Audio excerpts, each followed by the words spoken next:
Egypt has many sacred lands. Most men are not conditioned to conquer them. They may believe they are, but they lack the skill, the foresight,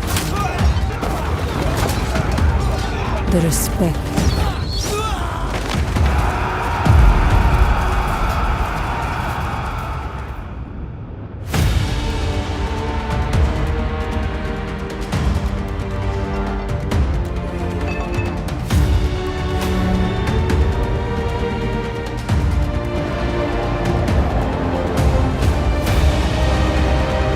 Only those that understand our lands can rule over them.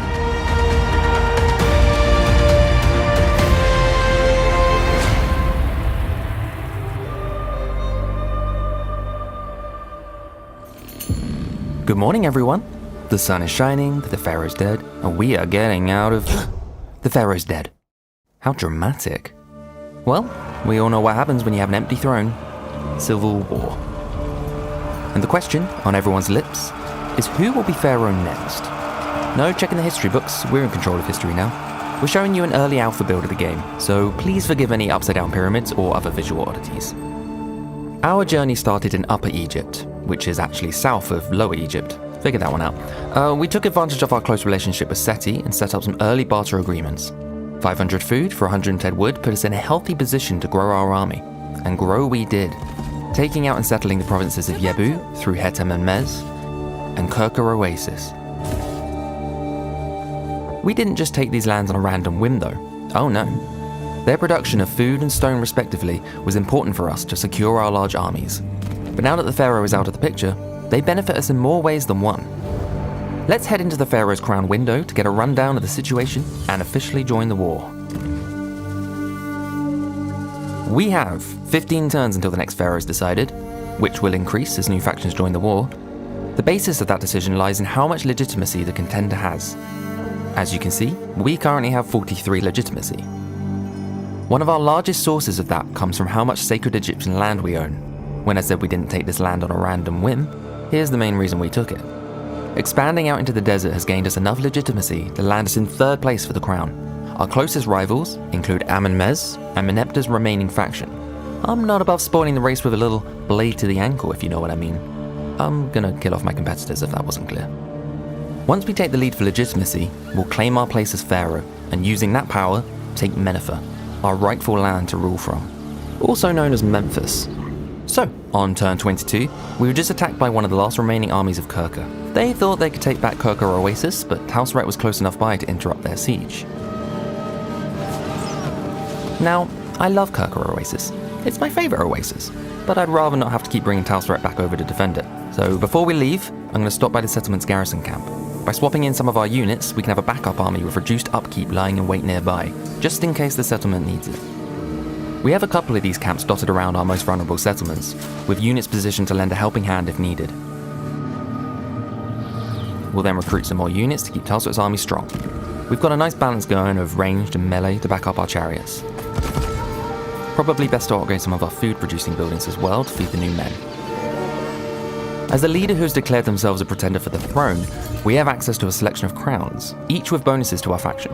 The Nemez crown offers us minus 10% replenishment, but plus 10 production of all resources, which we are in need of at the moment. Among Tausret's ancillaries, we can equip our new crown. Looking snazzy, Tausret. No matter how fun sliding down a sand dune is, transversing directly across the desert plains is never an easy feat. So for now, we'll stick to the roads. This road leads directly to our next target. Excellent. Let's take the army out they've garrisoned at their outpost to make sieging the main settlement an easier task. Dungle Oasis does not lie on sacred Egyptian lands. However, it's a settlement that specializes in food resources, something we're fighting to keep in supply. Literally fighting. Our soldiers will need to construct siege ladders before the attack, as well as a ram to get through the gate. While preparation is made, we'll take our second army, garrisoned over in Netkem, and begin work raiding the lands of Abju. Abju are another competitor for the crown, so naturally we're at war. Not only that, but they stand between us and Minifer.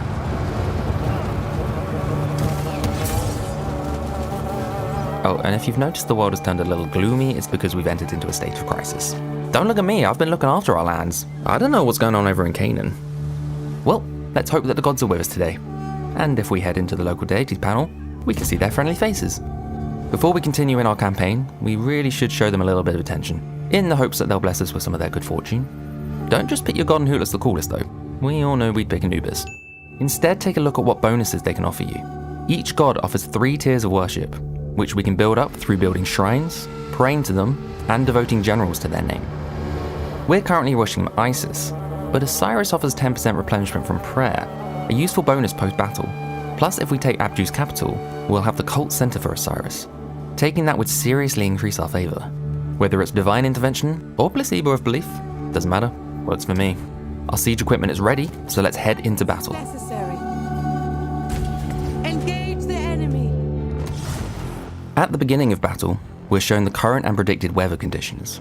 Tausret is not one to fly into battle without a bit of thought and consideration. Sweltering heat will just tire our men out before they can even reach the walls. We'll wait out this weather for something a little more tactical to us.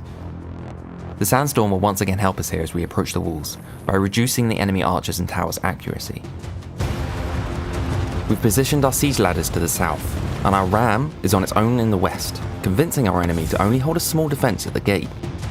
However, our chariots with their speed will head around, taking them off guard and following through the gate as soon as it's broken down, capturing the vital points of the city, while the rest of our army fights at the walls.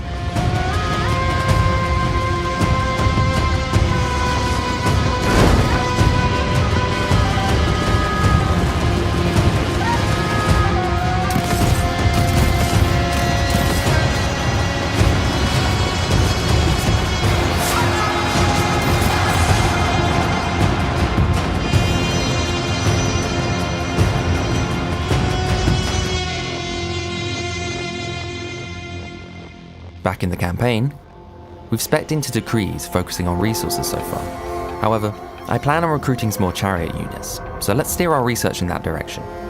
Tausret has some unique chariots to aid her in battle, and I want to utilize them, especially the elite javelin chariots with their higher armor. We've begun the building chain for the units we want, so we'll continue to focus our resources on upgrading that. In Tausret's skill tree, we can see that 6 of each competencies will grant us Lavish in Parades, a useful title for a chariot-heavy army. For now, we've picked Overseer of Militia, and next we'll get Master Charioteer. And we could perhaps utilize Gaze of Neith along the way.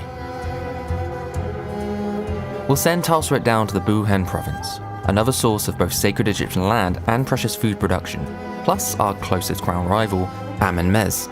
However, her absence in the homelands is felt, and while she's away building on her legitimacy for the crown, Abju decide now is a good time for an offensive. Seems they weren't too happy with our attacks on their outposts. There's a chance our second army can make their way back, and if they arrive in time, we'll have good backup.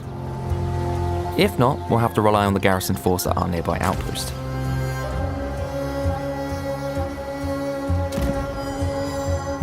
Our second army were not able to reach Meccan in time, so our garrison must prove themselves. Our reinforcing outpost will arrive straight away from the southeast. It should give us a nice rear attack if we can hold the outer areas.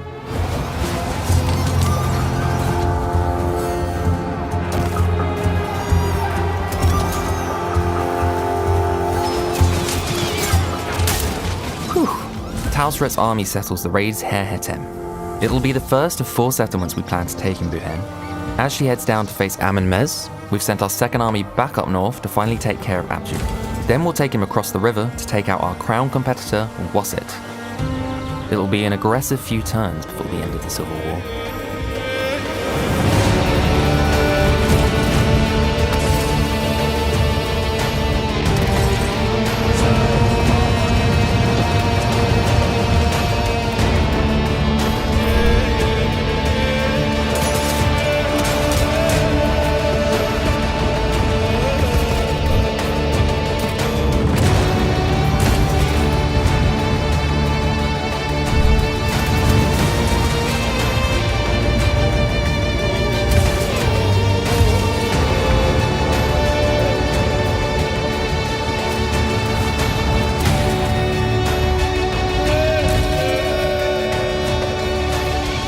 Fun fact, Wasset has a more commonly known name: Thebes.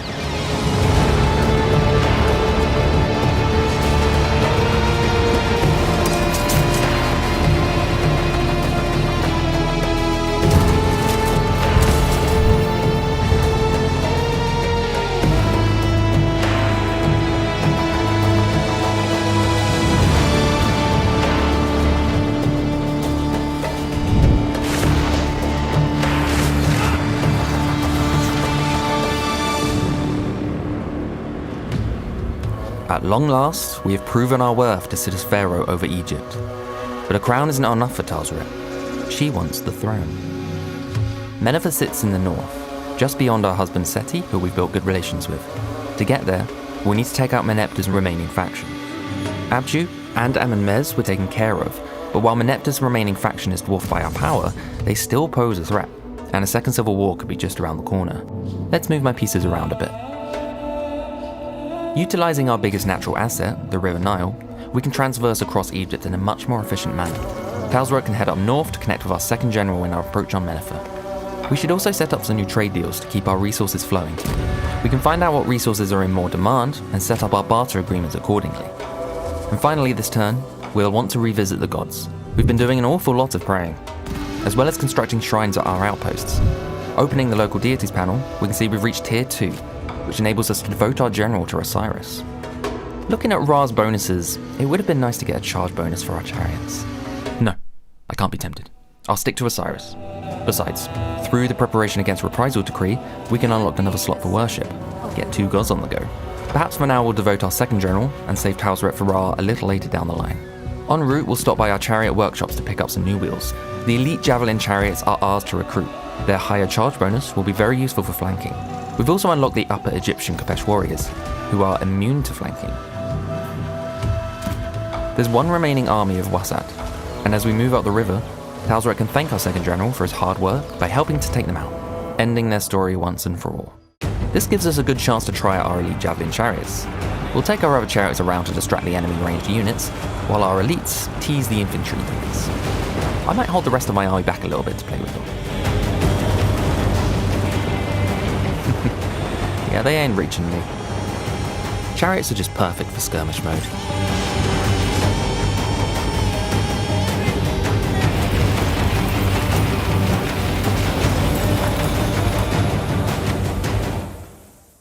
The sun sets over Egypt, and I've noticed that Seti is edging closer and closer to the idea of confederation. As my husband, I thought he would have suggested that a little bit sooner, but I guess he was busy. Let's give him a little ultimatum and see where his loyalties lie. Yeah, I thought as much. Before taking Meneptah, we need to deal with Pepta and Anubu Hejai.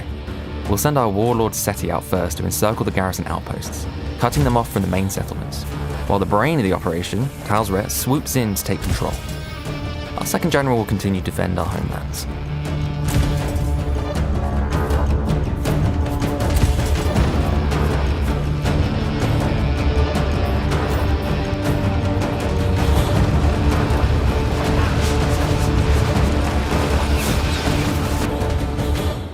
Meneptah's remaining faction stands defiant in the capital, our last threat to the claim of the crown. Tausret has begun the attack with 2 siege towers and wall sapping. We've got another few turns to wait for that to complete. Once it has, our forces will have knocked a hole through their defences.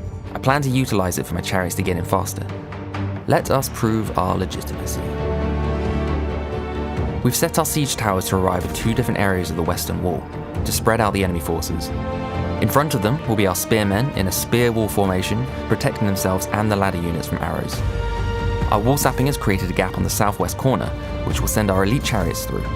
I want some infantry to head in first though to defend them from any surprises, as a chariot backed into a corner is useless. We'll utilise our Kopesh warriors as they are immune to flanking. The rest of our chariots will fly around the field to draw attention away from the ladders, and finally, our ranged units will fire upon the wall to cause some early damage. I'm going to hold Tausret back for a little bit until Seti has arrived. By then I hope to have captured the main gate and we can send the rest of our armies through there.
Although this city burns, it will rise again under the eye of a new Pharaoh, a rightful Pharaoh.